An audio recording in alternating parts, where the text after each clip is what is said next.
Bonjour à toutes et à tous. En 2021, plus que les autres années, les forêts ont été au cœur du débat public.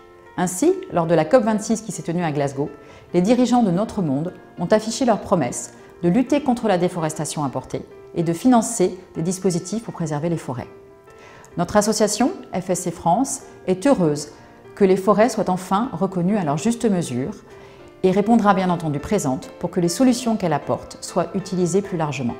Il est cependant important de rappeler que les forêts ne sont pas de simples puits de carbone. Si elles peuvent contribuer à atténuer le réchauffement climatique, elles nous apportent de bien nombreux autres services environnementaux, sociaux et économiques, comme l'a d'ailleurs rappelé le Congrès mondial de la nature de l'UICN qui s'est tenu à Marseille en septembre dernier. Nous constatons également que les réglementations se développent sur ce sujet. Nous avons désormais un règlement de l'Union européenne sur la déforestation importée, mais également une loi climat et résilience adoptée par la France cet été, qui comporte de nombreux articles sur ce sujet. FSC France salue ces évolutions qui peuvent se combiner efficacement avec des dispositifs volontaires comme le nôtre pour faire face à cet enjeu. Quelques mots sur nos actions 2021 et les actions à venir pour l'année 2022. Malgré la pandémie que nous subissons tous et les confinements de ces 2 dernières années, notre certification FSC a continué à progresser et s'est notamment accélérée l'année dernière. En 2021, le nombre d'hectares de forêts certifiées en France a progressé de 25% et nous espérons atteindre les 100 000 hectares dans les mois qui viennent.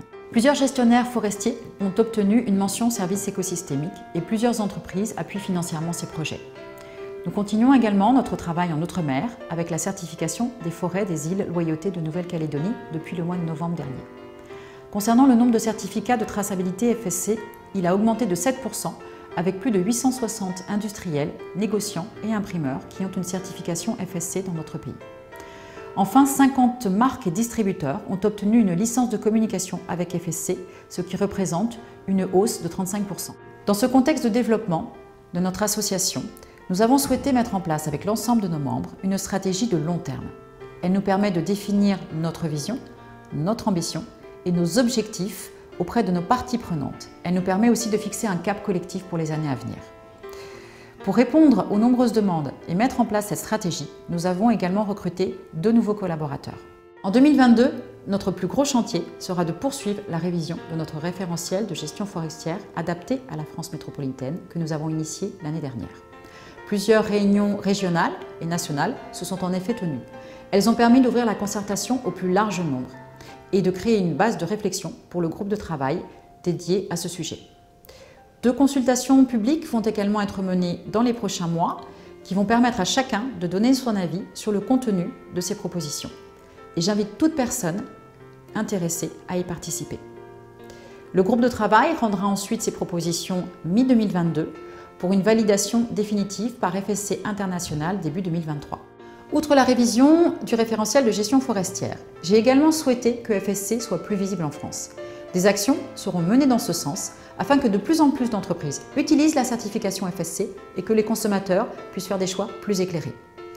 Dans la continuité du webinaire que nous avons organisé en 2021, nous allons également poursuivre notre travail avec les collectivités locales qui ont un rôle majeur, central à jouer sur la préservation des forêts dans le cadre des politiques d'achat responsables. Enfin, l'année 2022 sera marquée d'une date importante puisque FSC France va fêter ses 15 ans. Pour finir, je tiens à remercier tous nos adhérents et les membres du conseil d'administration de FSC France pour leur engagement et leur détermination à développer la certification dans notre pays. Je tiens également à remercier l'ensemble de l'équipe sans qui notre association ne serait pas aussi dynamique. Je vous souhaite à toutes et à tous une excellente année 2022.